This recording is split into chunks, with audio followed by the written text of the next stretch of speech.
وعلى آله وصحبه أجمعين. رب اشرح لي صدري ويسر لي أمري واحلل عقدة من لساني يفقهوا قولي أما بعد.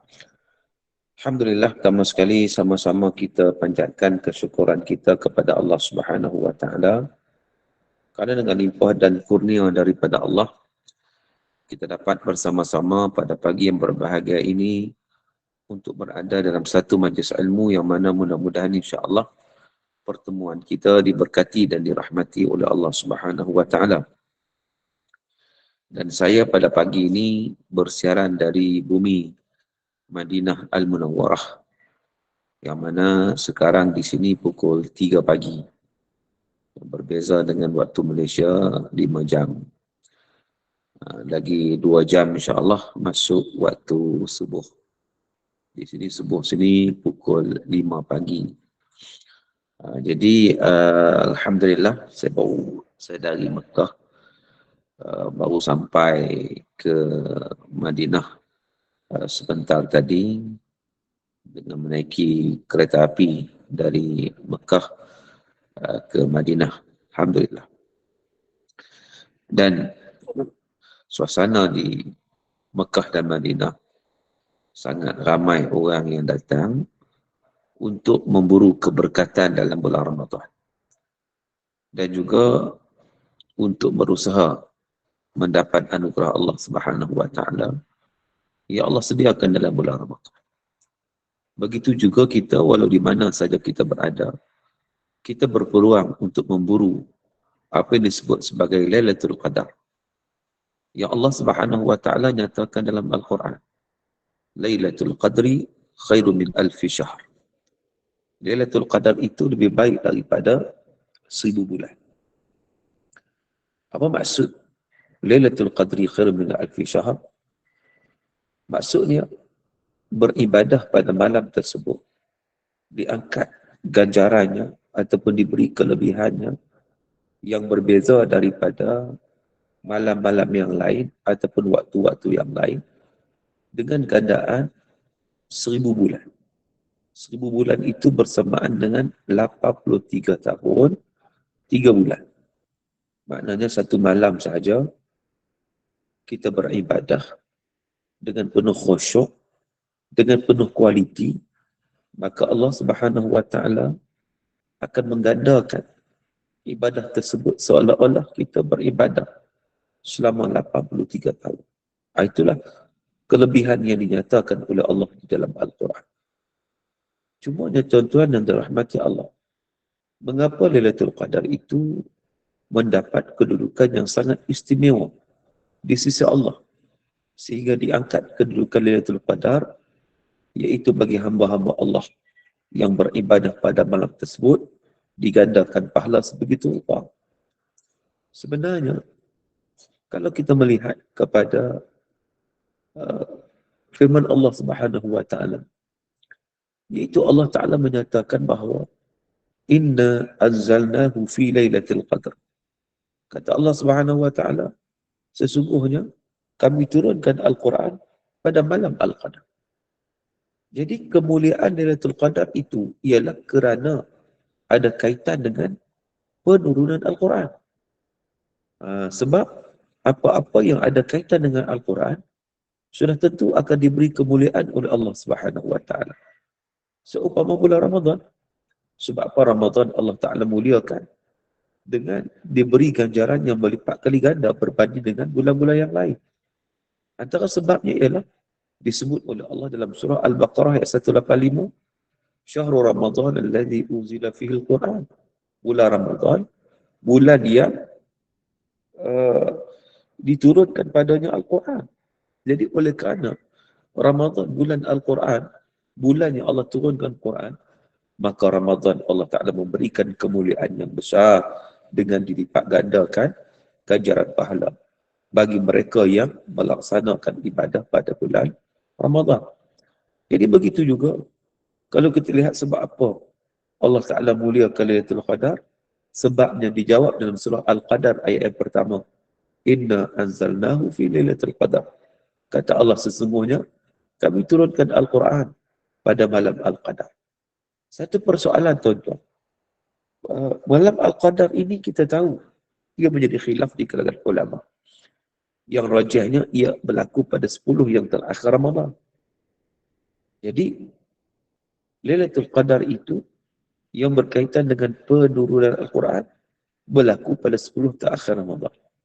Persoalannya, mengapa kita sambut nuzul Quran, iaitu sebenar, cuti sebenar penurunan Al-Quran pada 17 Ramadan? Itu satu persoalan. 17 Ramadan belum masuk 10 terakhir Ramadan. Belum masuk 10 terakhir lagi. Sebagaimana? Apakah jawapan terhadap persoalan tersebut? Baik. Untuk mendapat jawapannya, kita perlu melihat kepada Al-Quran itu sendiri. Sebagaimana disebut oleh Al-Doktor Subhi Saleh. Dan juga yang disebut oleh Manak Qatan. Syekh Manak Qatan. Dalam kitabnya Mabahis fi Ulumil Quran. Yang mana beliau menyatakan bahawa Al-Quran itu diturunkan dalam 2 peringkat. Sebenarnya, Quran itu diturunkan dalam 2 peringkat. Peringkat yang pertama, Quran diturunkan dari Lauh Mahfuz ke Baitul Izzah di langit dunia. Itu berlaku pada Lailatul Qadar. Jadi, Al-Quran yang diturunkan pada malam Al-Qadar, pada Lailatul Qadar itu, ianya bukan turun kepada Nabi SAW, tidak. Tetapi ianya diturunkan dari Lauh Mahfuz ke Baitul Izzah di langit dunia. Dan sifatnya ialah apa? Sifat turunnya ada sekaligus, iaitu 30 juzuk dan 114 surah. Maknanya Al-Quran yang turun peringkat pertama dari Lauh Mahfuz ke langit dunia itu diturunkan semua sekali, bermula daripada surah Fatihah sampai surah An-Nas. Begitu. Bila? Pada malam Al-Qadar. Manakala yang kedua, penurunan Al-Quran peringkat kedua, iaitu turun daripada Baitul Izzah, dari langit dunia. Turun kepada Nabi SAW dengan perantaraan Jibril alaihissalam, yang mana ia turun juga pada bulan Ramadan, tetapi ia turun secara beransur-ansur. Tidak sekaligus. Diturun sikit-sikit. Bermula dengan turunnya Iqra bismi rabbikal ladzi khalaq. Khalaqal insana min 'alaq. Iqra wa rabbukal akram. Alladzi 'allama bil qalam 'allamal insan ma lam ya'lam. Turun itu dulu. Turun ayat yang pertama surah Alaq ni, ayat pertama hingga 5 surah Alaq, itu yang mula-mula turun kat Nabi semasa Nabi berada di Gua Hira. Pada ketika itu datanglah Jibril alaihissalam memeluk Nabi dan menyatakan Iqra. Lalu Nabi kata, ma ana biqari, aku tak boleh baca. Lalu disebut lagi Iqra, ma ana biqari, aku tak boleh baca.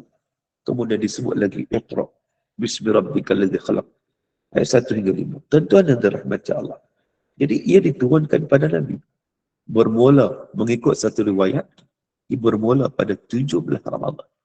Kali pertama turun kat Nabi itu, Iqra itu, mengikut satu riwayat turun pada 17 Ramadan. Kemudian barulah turun sikit, sampailah 23 tahun, sampai lengkap Al-Quran. 30 juzuk, 114 surah. Jadi, tuan-tuan dan rahmat Allah, yang kita sambut cuti nuzul Quran itu adalah berdasarkan peristiwa turunnya kepada Nabi SAW. Sebab tu kita tak terkejut bila mana turunnya pada Nabi Iqra. Tetapi Iqra berada pada juzuk 30. Mengapa Iqra tidak berada pada juzuk yang pertama? Sebab dia mula diturunkan. Sebab kita tahu sebelum Quran itu diturunkan pada Nabi SAW, ia sudah terlebih dahulu diturunkan ke langit dunia dalam keadaan yang sudah lengkap daripada surah Al-Fatihah sampai surah An-Nas. Cumanya diturunkan kepada Nabi SAW itu ialah tidak mengikut susunan, mengikut keperluan dari semasa ke semasa. Diturunkan Iqra dulu untuk menyatakan tentang betapa pentingnya ilmu di dalam kehidupan seorang Muslim itu. Sebab itu diturunkan Iqra terlebih dahulu. Kemudian diturun kadang-kadang ikut situasi. Contohnya, apabila golongan Arab datang bertemu dengan Nabi SAW, menyatakan pada Rasulullah, Sif Rabbak, Cuba bagi tahu rupa bentuk Tuhan kamu. Adakah ia dibuat daripada emas, perak atau bagaimana? Lalu Nabi SAW menunggu wahyu Al-Quran turun menyatakan Qul huwallahu ahad. Katakan kepada mereka huwallahu ahad. Allah itu Esa. Begitu. Tuan-tuan dan rahmat Allah Ta'ala sekalian. Jadi kita lihat bagaimana kemuliaan Lailatul Qadar itu adalah kerana ia berkaitan dengan penurunan Al-Quran. Sebab itu kalau sesiapa yang nak mendapat kemuliaan di sisi Allah Ta'ala, mestilah dia berdamping dengan Al-Quran. Dalam hadis Nabi kata, Iqra'ul Quran, fa'innahu ya'ti yawmal qiyamah, syafi'an li ashabi. Bacalah Al-Quran. Kerana sesungguhnya dia datang pada hari kiamat untuk memberi syafaat kepada para pembacanya. Selain daripada itu, bila mana kita membaca Al-Quran, kita akan mendapat ketenangan jiwa kita.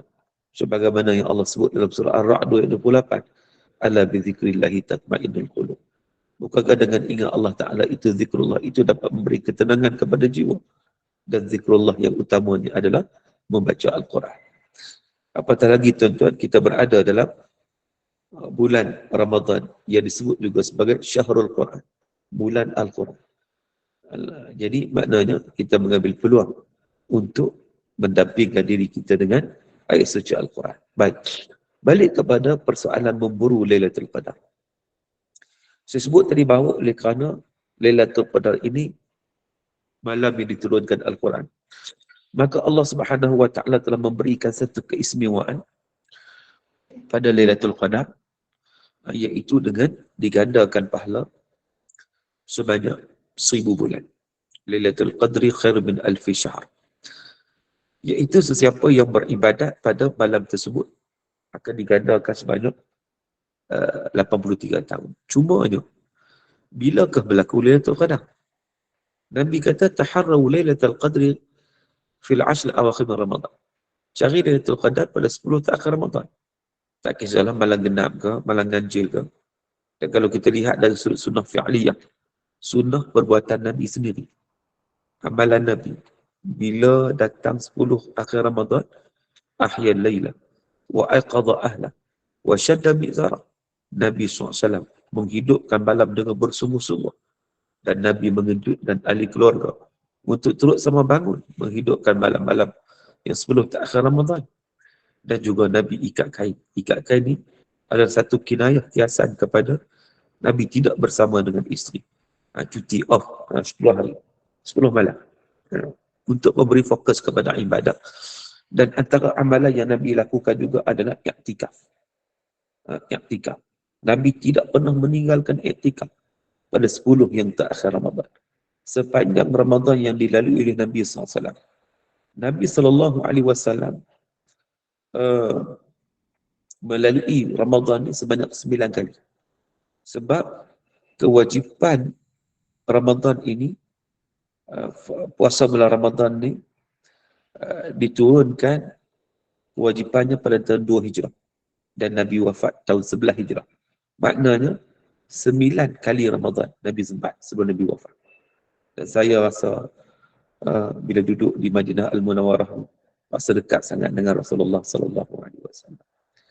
Saya duduk di tempat berpijak, di tempat yang Nabi pijak dekat sini ni. Dan jasad Nabi pun ada dekat sini. Dan bila kita membicarakan tentang Nabi SAW, maka kita rasa dekat sangat dengan Rasulullah SAW. Dan insya-Allah hari ini juga sebentar lagi saya akan bertemu dengan Nabi SAW untuk mengucapkan salam kepada baginda Nabi SAW di Masjid Nabawi. Tuan-tuan dan rahmati Allah Ta'ala sekalian. Jadi, kalau kita lihat, Nabi SAW, 10 yang terakhir Ramadan ni, Nabi beriktikaf. Satu ibadat yang tak pernah ditinggalkan oleh Nabi SAW. Tetapi amalan ini, biasanya kita tak dapat nak laksanakan. Macam-macam komitmen lain yang menyebabkan kita gagal untuk melaksanakan. Sedangkan Nabi SAW beriktikaf. Berkata kat Nabi, riwayat daripada Aisyah radhiyallahu anha menyatakan, selepas kewafatan Nabi SAW, maka para isteri baginda turut beriktikaf di masjid. Jadi di situ menunjukkan orang perempuan juga boleh beriktikaf. Kalau dia boleh ajak suami ni lagi bagus, suami isteri. Kalau suami tak nak, susahlah juga bagi isteri ni kan. Tapi kalau suami isteri pergi iktikaf di masjid, okeylah, alhamdulillah, dapat menghidupkan sunnah Nabi SAW. Jadi apa yang kita nak sebut ialah apa? Ialah bagaimana luar biasa Nabi sendiri pun luar biasa ibadah pada 10 yang terakhir Ramadan. Maka di situ menunjukkan lagi, menjelaskan lagi pada kita bahawa Lailatul Qadar itu berlaku pada 10 yang terakhir Ramadan. Cumanya, secara exactly-nya bila ia berlaku? 10 yang terakhir Ramadan malam apa? Malam 21, malam 22, malam 23, malam 29. Maka sebenarnya, para ulama menyatakan, ianya dirahsiakan oleh Allah Subhanahu Wa Taala. Hikmah Allah Ta'ala rahsiakan kepada kita tentang Lailatul Qadar itu bila? Supaya kita sentiasa membuat persiapan dan juga persediaan untuk berusaha untuk mendapatkannya. Kalaulah diberitahu pada kita contohnya, Lailatul Qadar malam 27. Rasanya orang ni malam 27 saya datang, penuh masjid surau, buat ibadat semua-semua. Lepas tu malam 28 tak datang, habis. Begitu. Tapi bila ia menjadi rahsia Allah Subhanahu Wa Taala, maka ia menjadi satu ujian kepada kita. Bahawa kalau kita nak mengejar rahmat Allah Ta'ala, nak mengejar ganjaran bonus Lailatul Qadar, kita tak semestinya merujuk kepada malam-malam tertentu. Tetapi sebaliknya, kita menghidupkan seluruh malam. Bahkan di awal Ramadan pun, kita hidupkan awal Ramadan ini dengan cara yang terbaik. Supaya bila mana kita masuk 10 terakhir Ramadan, kita dapat buat lagi terbaik. Kita buat lagi cantik dengan penuh kualiti. Maka itulah keuntungan Lailatul Qadar. Bila mana diperoleh dengan penuh kualiti. Tuan-tuan yang dirahmati Allah Subhanahu Wa Ta'ala sekalian. Jadi, ianya berlaku pada 10 terakhir Ramadan. Bila? Itu ulama khilaf lah. Sebagaimana kita sebut tadi, yang rajihnya tak ada siapa yang mengetahui. Melainkan Allah Subhanahu Wa Ta'ala. Namun begitu adalah juga ijtihad. Ijtihad. Pandangan-pandangan ulama. Sebagai contohnya, ada yang menyatakan ia berlaku malam 27. Apakah bukti ataupun hujjah yang menyatakan sedemikian? Para ulama yang menyatakan Lailatul Qadar ini berlaku malam 27, sebagaimana yang masyhur juga dalam masyarakat kita, satu ketika dulu yang dipanggil sebagai malam 7 likur. Malam 7 likur. Sangat meriah di mana-mana. Dengan pasang pelita apa semua meriah. Sebab apa? Sebab dianggap malam tersebut malam Lailatul Qadar. Antara argumen atau hujjah yang dinyatakan oleh para ulama yang menyokong, yang menyatakan bahawa Lailatul Qadar berlaku malam 27, mereka menyatakan bahawa perkataan Lailatul Qadar itu sendiri ada 9 huruf.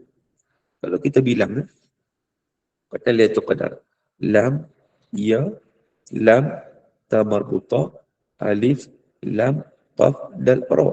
Maknanya 9. Ejaskan lagi, lam, ya, lam, ta marbuta, alif, lam, qaf, dal, ra. Atau 9. 9 huruf satu perkataan Lailatul Qadar ini adalah 9 huruf. Dan ianya disebut 3 kali dalam Quran. 3 kali. Inna anzalnahu fi Lailatul Qadr sekali. Wa ma adraka ma Lailatul Qadr 2 kali. Lailatul Qadri khairu min alfi syahr 3 kali. Jadi oleh kerana dia satu perkataan 9 huruf disebut 3 kali dalam Quran, 9 kali 3 27. Itu sistem matematik yang menyatakan Lailatul Qadar berlaku malam 27. Dan antaranya juga yang kata malam 27 kerana apa? Kerana lihat pada ayat yang terakhir. Salamun hiya hatta matla'il fajr. Sejahteralah malam itu sehingga terbit fajar. Malam itu bila? Malam itu merujuk kepada malam Lailatul Qadar. Sejahteralah malam itu, salamun hiya hatta matla'il fajr. Perkataan hiya yang merujuk kepada malam Al-Qadar berada pada tempat yang ke-27 daripada 30 perkataan. Sebab surah Al-Qadar ni dia ada 30 perkataan. Dia ada 30 perkataan.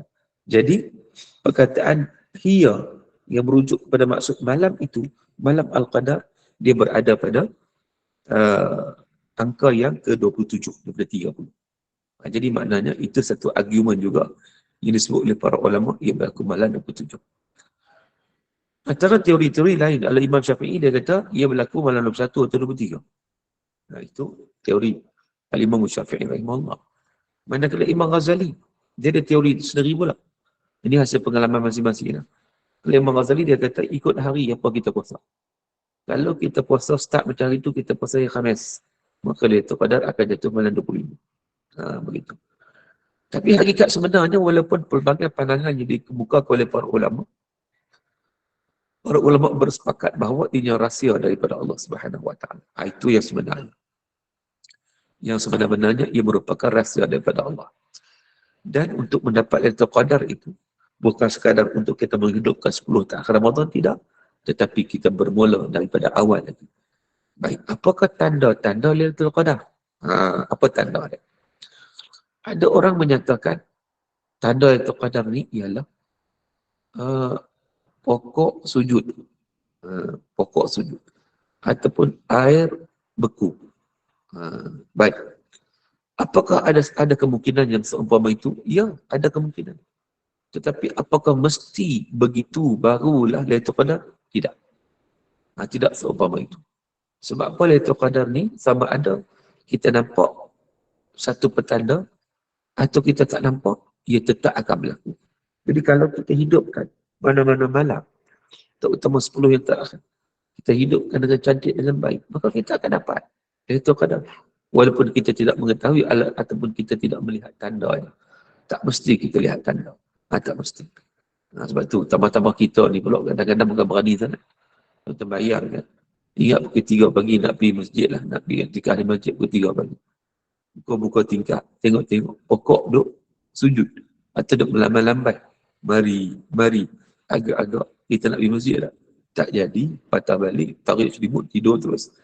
Jadi maknanya tak sesuai. Ditunjukkan satu benda luar biasa kepada kita. Mungkin kita tak mampu untuk menghadapinya.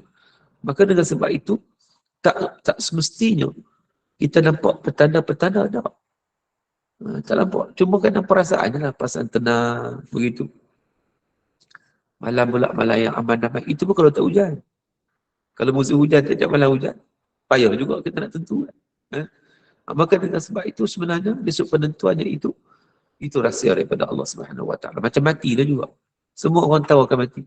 Kullu nafsin dha'iqatul maut. Setiap yang bernyawa pasti akan mati. Semua orang tahu akan mati. Tapi tak ada siapa pun tahu bila akan mati. Ada orang sakit. Accident tu. Tengok penderita tu tertelos. Tengok kereta tu. Tengok orang pula tertelos juga. Dia punya daripada hujung kepala, hujung kaki. Tetapi sedar elok pun tidak. Tak mati pun. Bahkan sihat walafiat. Boleh hidup pula 20-30 tahun lagi. Berbeza orang yang sihat walafiat. Duk sembang, duk sahur dengan kita je. Lepas sahur tercekik mati. Waktu tu juga. Kadang berlaku seumpama itu. Jadi maknanya, itu rahsia kematian. Kita tak tahu bila. Dengan tujuan apa? Supaya kita sentiasa membuat persiapan dan juga persediaan. Begitu. Jadi begitu juga Lailatul Qadar. Kita tak tahu bila. Tapi dengan tujuan kita buat persiapan dan juga persediaan dengan cara yang terbaik. Jadi tuan-tuan dan rahmat Allah, kita sebut tadi tanda dia, kalau disebutlah hadis Nabi, bila melihat besoknya matahari yang tak terik. Matahari yang tidak terik, dia warna putih sikit, itu pun tak hujan lah. Tak hujan. Kalau hujan kita pun tak perasan. Jadi itu adalah Lailatul Qadar. Baik, apakah amal ibadah yang kita nak lakukan pada Lailatul Qadar? Kita nak buat apa sebenarnya? Dalam hadis Nabi SAW, Nabi kata, man qama Lailatul Qadri imanan wa ihtisaban ghufira lahu ma taqaddama min dhanbi. Sesiapa yang mendirikan salat pada Lailatul Qadar, maknanya dia tunaikan salat qiyam. Salat qiyam ni apa? Salat tarawih. Salat tarawih, salat qiyam. Begitu juga salat tahajud dan seumpamanya. Jadi dia bangun tengah malam, sejak daripada solat maghrib lagi, solat isyak lagi. Solat isyak berjemaah. Kemudian dia tunaikan solat tarawih. Kadang-kadang tuan-tuan yang dirahmati Allah, kita tunaikan tarawih ni kadang kita buat lebih kurang. Sedangkan untuk mendapat pahala yang banyak, disebut dalam hadis, idza qama ma'a imam hatta yansarif kutiba lahu qiyamul lailah. Apabila seseorang itu dia solat bersama imam sehingga selesai, sehingga imam beredar, maknanya sampai selesai. Jangan separuh jalan. Jangan separuh jalan. Maka siapa yang solat bersama imam sampai selesai, kutiba lahu qiyamul lailah, ditulis baginya seolah dia mendirikan solat malam secara keseluruhan. Itu. Jadi maknanya tuan-tuan, bila mana kita menghidupkan malam tersebut, malam Al-Qadar itu, Lailatul Qadar itu, dengan penuh keimanan dan juga keikhlasan kepada Allah, ghufira lahu ma taqaddama min dhanbi, diampunkan dosanya yang telah lalu. Maka di situ kita mendapat pengampunan dosa di sisi Allah Subhanahu wa taala. Bila mana kita benar-benar menghidupkan malam tersebut, ya walaupun kita tak tahu bila, tapi itu sekurang-kurangnya. Dan kalau kita lihat juga hadis Nabi, Aisyah radhiyallahu anha bertanya Nabi, apakah amalan yang perlu dilakukan kalau bertemu Lailatul Qadar? Maka Nabi SAW mengajar Aisyah satu doa yang cukup masyhur pada bulan Ramadan ini. Nabi mengajar yang Aisyah, bacalah, Allahumma innaka afun tuhibbul afwa fa'fu anni. Ya Allah, sesungguhnya engkau maha pemaaf, maha pengampun, engkau suka kepada pengampunan dan kemaafan. Fa'fu anni, maafkanlah, ampunkanlah aku ya Allah. Jadi maknanya Nabi SAW mengajar Aisyah doa. Sebab apa? Sebab kalau Nabi ajar solat, mungkin pada satu ketika yang tidak dapat menggunakan solat, contohnya period contohnya, maka tak dapat laksanakan. Jadi kalau dia ajar benda-benda lain, jadi Nabi ajar doa. Doa ni maknanya tidak ada masalah untuk dilaksanakan. Sama ada di period ke, tak period ke, dia tidak ada masalah. Kadang-kadang orang perempuan ada masalah juga. Dia kata, Ustaz, saya ni mari 10 akhir Ramadan period, 10 akhir Ramadan period. Orang tahu nak macam tu. Naya lah saya. Tak dapat Lailatul Qadar? Tidak. Kita dapat. Seseorang wanita itu dia untung. Untung kat mana? Kalau dia tak puasa pun dapat pahala. Macam mana pula tak puasa dapat pahala? Apabila dia nak puasa, tetapi datang uzur, datang haid, maka dia tak boleh puasa. Jadi dia meninggalkan puasa kerana Allah Subhanahu wa taala. Maka dia mendapat pahala seumpama orang yang berpuasa. Begitu. Dia nak baca Quran. Tiap-tiap malam dia baca Quran. Tiba-tiba datang uzur. Dia tak dapat baca Quran. Keinginan nak baca tetap ada, tapi tak dapat baca sebab uzur. Maka ditulis baginya seumpama dia membaca Quran juga. Itu kelebihan bagi wanita. Jadi cumanya, kalau datang uzur, tak boleh lah nak solat, tak boleh lah. Nak baca Quran, tak boleh lah. Kan?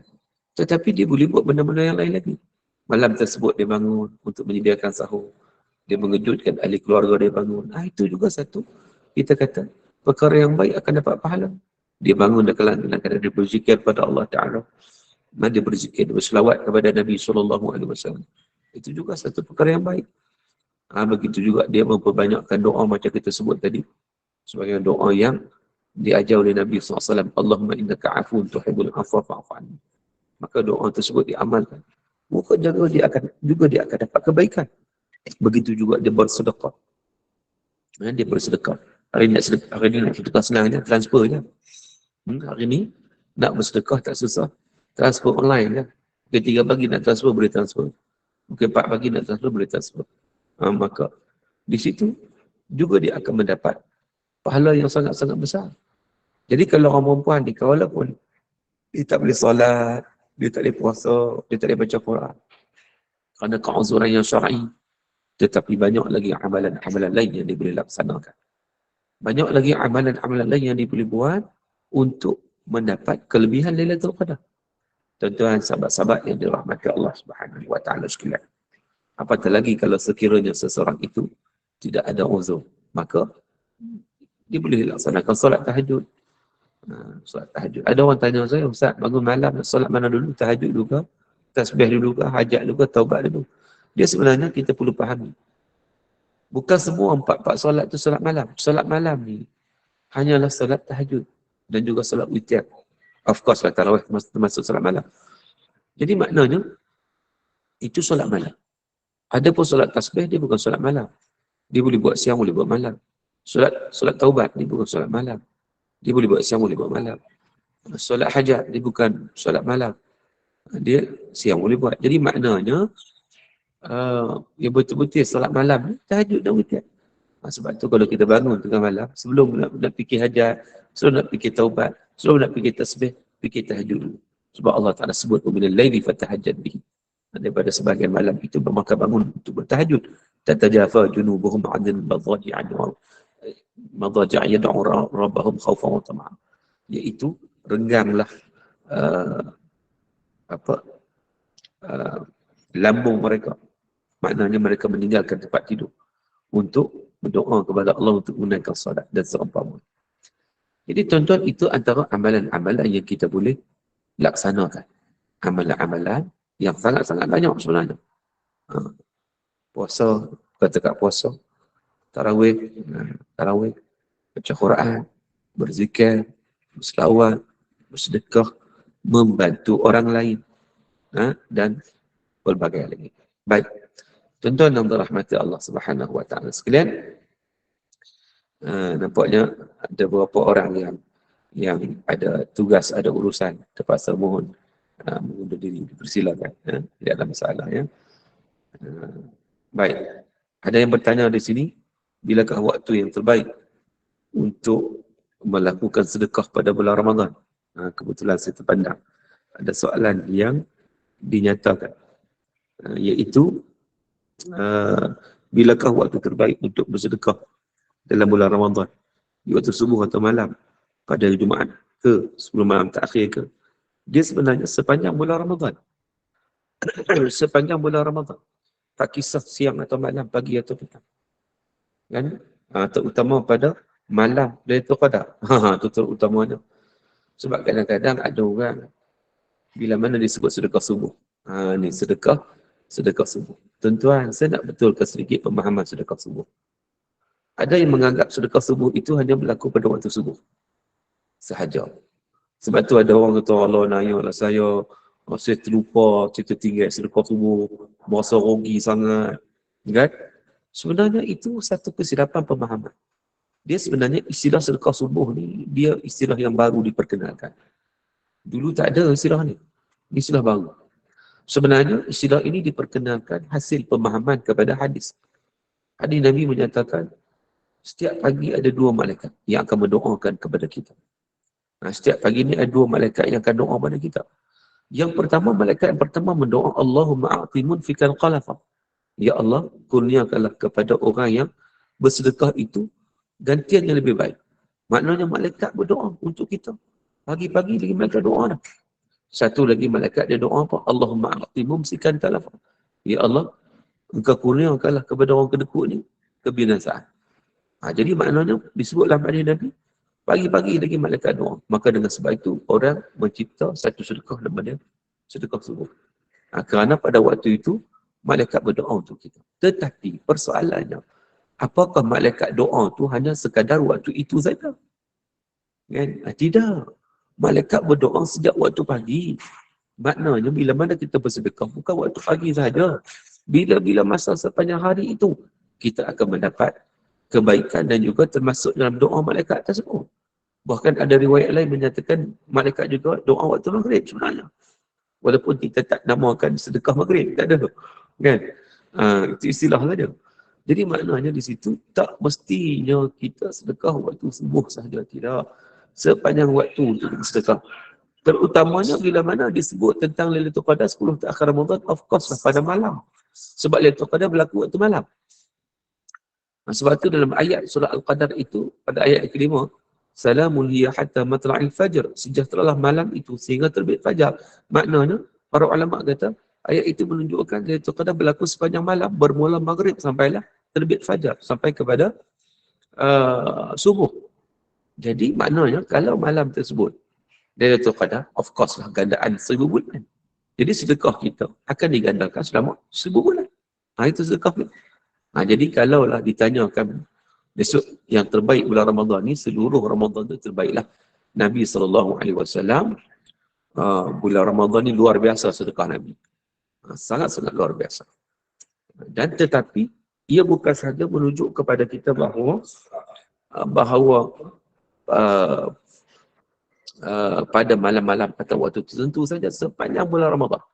Dan terutamanya, kita sebut terutamanya, pada 10 yang terakhir. 10 yang terakhir, kerana pada malam tersebut ada Lailatul Qadar. Dan 10 malam itu merupakan malam yang sangat istimewa, yang paling istimewa nak dibandingkan dengan malam-malam yang lain. Jadi tuan-tuan, mudah-mudahan menjawab persoalan yang dikemukakan oleh sahabat kita tentang bilakah waktu terbaik untuk sedekah dalam bulan Ramadan. Saya jawab, sepanjang waktu, terutamanya pada waktu malam 10 yang terakhir Ramadan. Adapun pada Jumaat, ialah Jumaat termasuk hari yang baik juga. Jadi Ramadan jatuh Jumaat pula lagi cantik.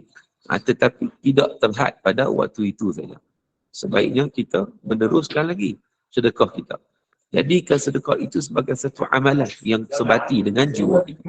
Barulah kita akan mendapat kebaikan.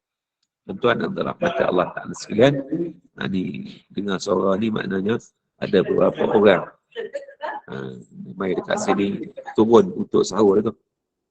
Turun dekat sahur. Baik. Assalamualaikum Ustaz. Assalamualaikum.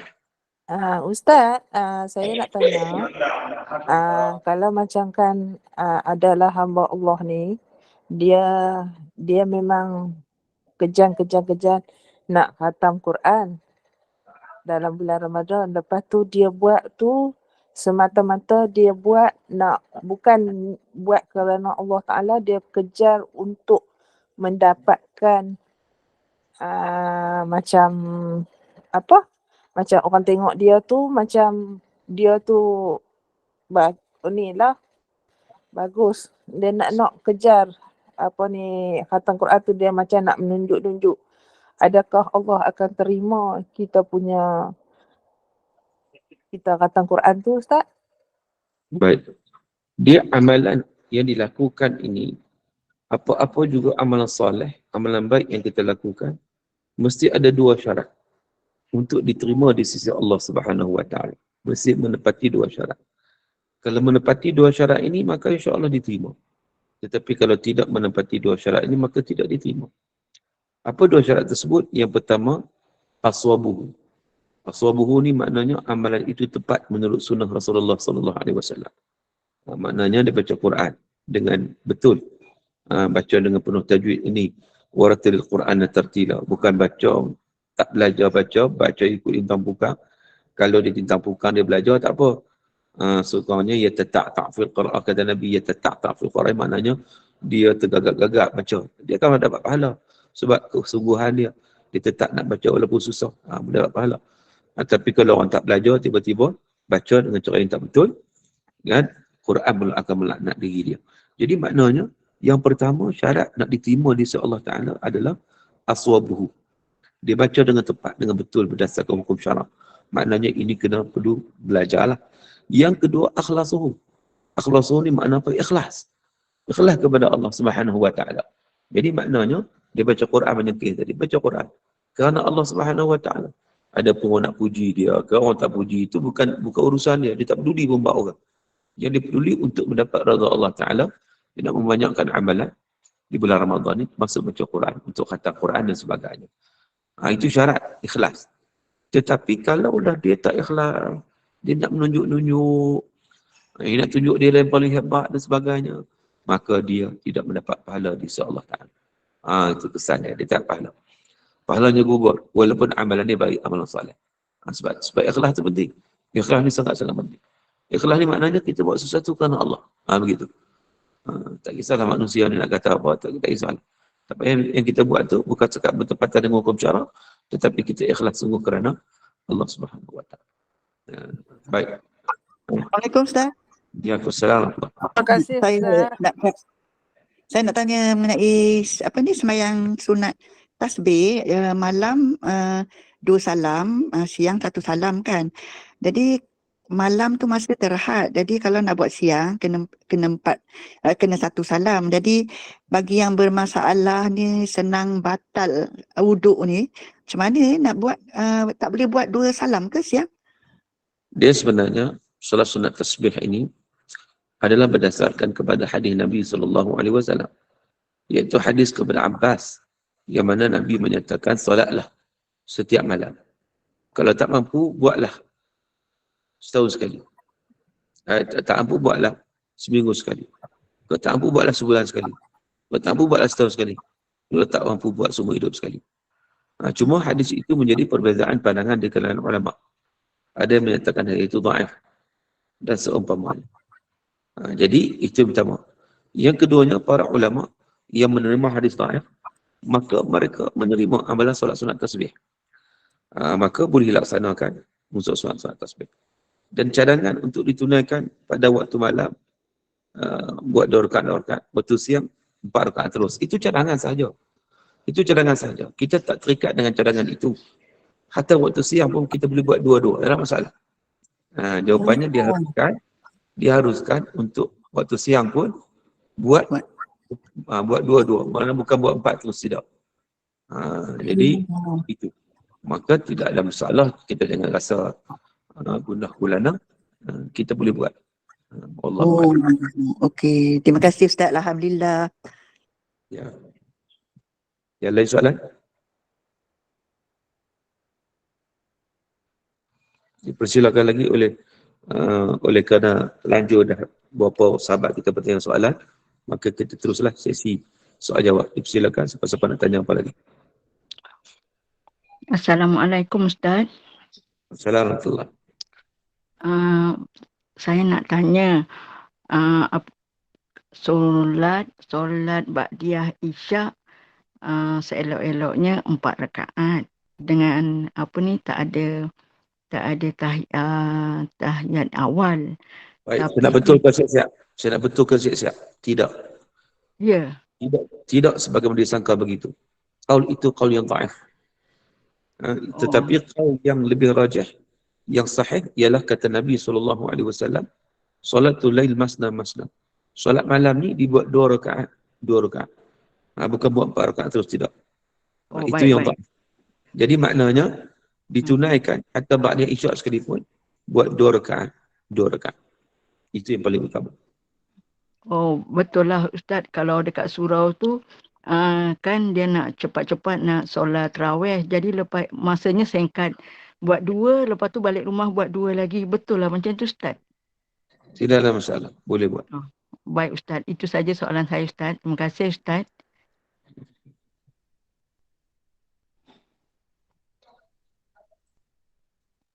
Ya, ada lagi soalan yang lain-lain, silakan.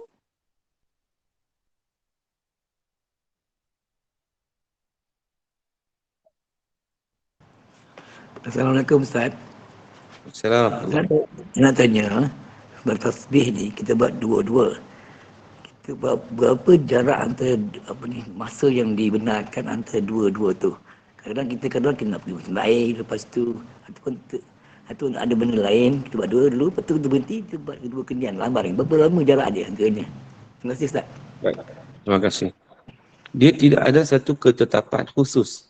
Maknanya jarak antara kedua-duanya itu. Bahkan kalau ada orang tidak kesempatan buat 4, dia buat 2 aja. Pun memadai, tidak masalah. Dia tidak ada syarat, macam mana pun kena buat 4 rakaat. 2 tu kena buat. Soalan macam dia wajib, tidak. Pertama kita buat 2 rakaat. Kita larat, kita buat 2 lagi. Larat, boleh buat 2 lagi. Larat, boleh buat 2 lagi. Macam tu. Tapi kalau tak larat, cukup 2. Ataupun kita buat 2 dulu. Lepas tu minum dulu, sahur dulu. Sama pula 2.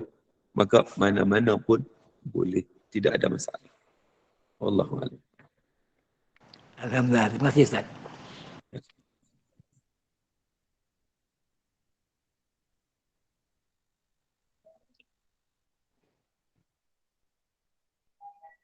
Assalamualaikum Ustaz. Assalamualaikum. Mengenai yang solat yang 4 rakaat terus, solat malam yang 4 rakaat terus tadi kan, ada yang mengatakan yang pahala dia sama dengan malam Lailatul Qadar tu, macam mana Ustaz? Itu berdasarkan kepada qaul sahabat. Qaul sahabat yang menyatakan sedemikian. Jadi apapun kalau kita melihat kepada amalan Nabi, ya memang Nabi buat 4 rakaat lepas isyak sebenarnya. Jadi maknanya di atas dasar itu, walaupun secara exactly kepastian pahalanya kita tak mengetahuinya, mungkin juga benar sebab ia qaul sahabat, tetapi kita boleh menghidupkan dari sudut menunaikan salat tersebut lepas isyak tersebut. Jadi sebagai ulama menyatakan Yang 4 rakaat itu termasuk qiyamul lail sebenarnya. Bukan solat sunat rawatib, solat rawatib 2 rakaat. Lagi 2 itu termasuk solat sunat malam. Jadi kalau kita solat tarawih pun dah termasuk dah sebenarnya. Ada 4 rakaat lepas isyak tu dah termasuk dah. Solat tahajud pun dah termasuk dah. Yang pentingnya jadi lepas isyak tu kita tunaikan lebih daripada 2 rakaat. Itu maksudnya. jadi ba'diyah tu 2 saja yang sebenar ya. Ya. Okey, terima kasih Ustaz. Boleh saya sambung daripada soalan tu. Kalau kita berniat lepas isyak tu, kita buat 2 ba'diyah. Lepas tu sebab tak ada masa. Jadi masa kita solat tarawih yang pertama 2 rakaat tu, kita juga berniat untuk solat ba'diyah. Maknanya kita buat 2 niat dalam solat Kita tu. tak perlu berniat ba'diyah sebab kita solat tarawih je. Tarawih tu memang ba'diyah isyak. Kedudukan tarawih memang selepas isyak. Dia tidak boleh dibuat sebelum isyak. Jadi kita solat tarawih. Tak perlu niat kata ba'diyah isyak tu itu. Maka insya-Allah dia bila kita buat 4 rakaat saja selepas isyak, tak kisahlah sama ada ba'diyah isyak ke, dia tahajud ke, dia tarawih ke, maka kita sudah menepati maksud yang disebut tentang fadilat yang dinyatakan tadi. Okey, terima kasih Ustaz. Ada satu soalan daripada Latifah Hashim. Ustaz, ada yang kata tak boleh buat solat tarawih kalau masih ada solat yang perlu diqada. Betul ke? Ya begini, orang yang meninggalkan solat ni ada 2 kategori. Satu kategori yang dia terlupa atau tak sengaja. Maka Nabi kata falyusalli idza dzakara. Dia kena cepat-cepat solat bila dia teringat. Yang ni jangan buat sunat melainkan kita settle yang qada dulu. Itu yang pertama. Yang kedua, orang yang sengaja tinggal solat zaman-zaman dulu-dulu. Yang dia pun tak tahu berapa banyak bilangan. Sekarang dia sudah bertaubat kepada Allah Ta'ala. Jadi apakah dia kena qada sampai dia tak boleh buat sunat? Tak betul. Kerana yang pertama dia sendiri tak tahu bilangan banyak mana. Kan? Hak dulu ni. Tapi sekarang dia bertaubat kepada Allah. Maka yang pertama dia bertaubat kepada Allah di atas kesilapan dia pada zaman dulu. Yang kedua dia qada sekadar mana yang mampu. Tetapi tidak menghalang untuk dia melaksanakan solat sunat. Termasuk solat tarawih. Wallahu a'lam. Sebagai soalan pada Ainul Jamayah. Assalamualaikum Ustaz. Bolehkah kita buat solat tarawih ni seperti 10 rakaat, 12 rakaat seumpamanya? Terima kasih. Baik. Saya di Mekah Al-Mukarramah ditunaikan solat tarawih di Masjid Haram sebanyak 10 rakaat. Diikuti dengan witir 3 rakaat. So 13 rakaat. Tapi 13 rakaat itu pun 2 rakaat itu 2 rakaat panjang. Ada yang kawan menyatakan, oh Ustaz tak tahan kaki lenguh. Saya sembahyang 2 rakaat lepas tu duduk. Kan? Panjang. Tapi dia buat 10 rakaat. Kita di tempat kita masih duduk bergaduh 8-20, 8-20. Isu ini sebenarnya tidak berkesudahan. Sedangkan solat tarawih ini dia termasuk dalam solat yang tidak dihadkan bilangan yang tertentu. Sehingga penduduk Madinah pernah buat 36 rakaat. Dalam mazhab Maliki menyatakan boleh buat sampai 40 rakaat. Jadi maknanya ia berasaskan kepada hadis yang kita sebut tadi. Salatul lail masna masna. Solat malam 2 rakaat 2 rakaat dan Nabi tak pernah menghadkan 2 rakaat 2 rakaat tu sampai bila? Tidak dihadkan. Seberapa banyak rakaat kita nak buat terpulang.